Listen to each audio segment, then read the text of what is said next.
Davante Adams throwing some more fuel on the fire, cryptically tweeting yesterday, "Gotta appreciate what you got while you got it."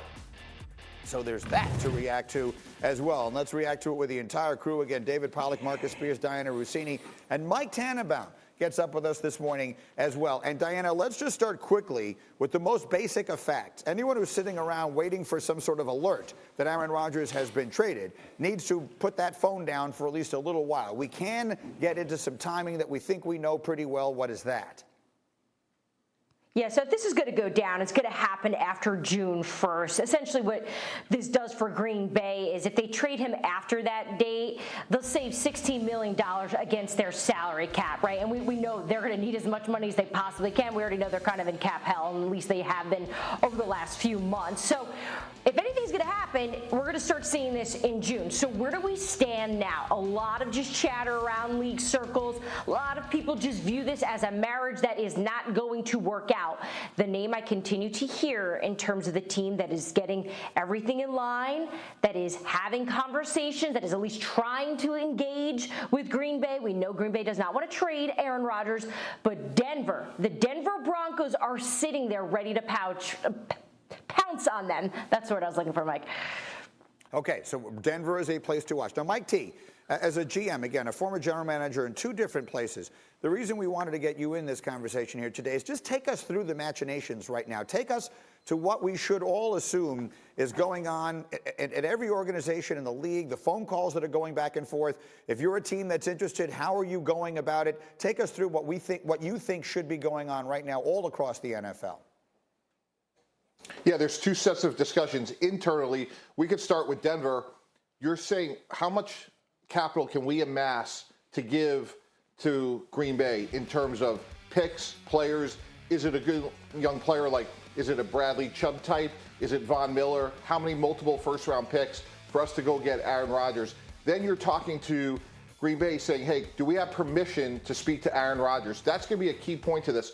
When we traded for Brett Favre a decade ago at the Jets, once we got permission to talk to Brett Favre, things changed. We started to recruit. We started to knock off all his concerns. So teams are going to want to get permission. That's going to be key. I agree with Dianna. That could be before June 1st in terms of the discussions. The trade wouldn't happen until after June 1st.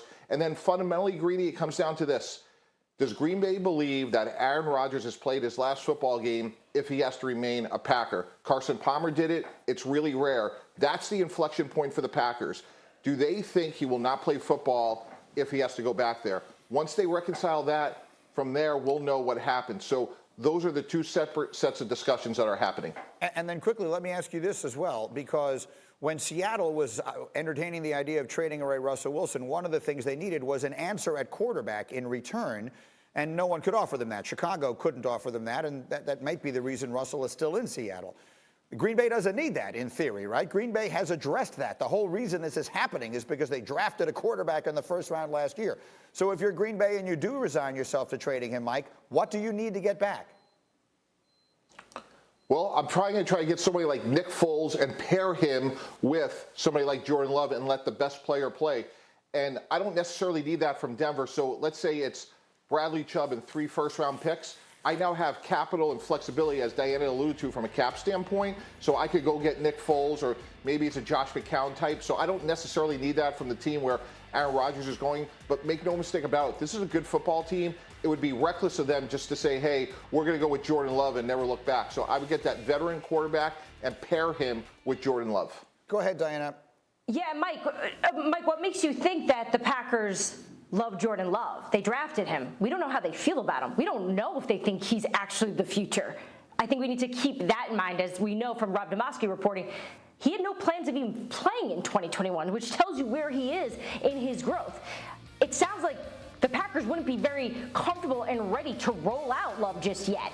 So they need a backup plan. So it may look like they have one, but in reality, they really don't. Well, that's a whole other fascinating thing. If the guy that they drafted that basically makes Rodgers leave isn't going to be their quarterback of the future, then that's one of the great disasters of all time. David Pollack, you gave us a tease an hour ago, and I never got back to it. You said you had a team in mind that you thought would make a lot of sense. I'm dying to hear it.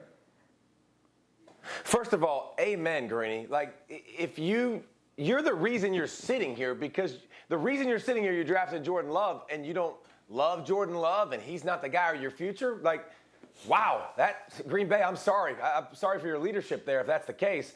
Listen, how does this not make perfect sense? And if everything, and it's a big if, but Deshaun Watson with the Texans, he's very unhappy. He wants out. He's a great quarterback. Aaron Rodgers is a great quarterback. He wants out.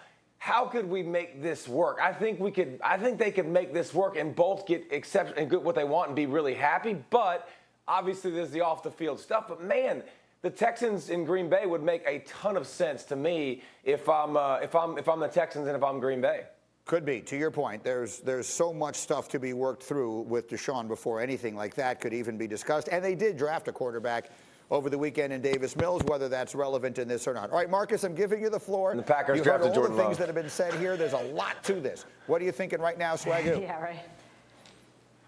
Yeah, G, I'm thinking this thing on. Listen, Denver is a perfect place. And instead of talking about Nick Foles, didn't they just get Teddy Bridgewater? If you're looking for a bridge quarterback, no pun intended, and you don't feel like Jordan Love is the guy, Teddy has played well. Teddy has been a solid starter in the NFL until you figure out what your future is going to look like, even as Jordan Love. If we're talking about Denver being one of those teams, and a young quarterback in Drew Lock, I'll put both of them in there. Another team that I thought about was the New Orleans Saints. I would put Taysom Hill and Jameis Winston on notice and tell them, look, man, if we need to send you guys to Green Bay to get Aaron Rodgers, that's what we're going to do. I'm thinking about rosters that are close to being Super Bowl contenders or Aaron Rodgers away from being in the Super Bowl. Those are two places that I would think of. But if you think about the move that Denver just made to get Teddy Bridgewater, I would absolutely have him in that package if Denver is going to be aggressive about trying to go get Aaron Rodgers.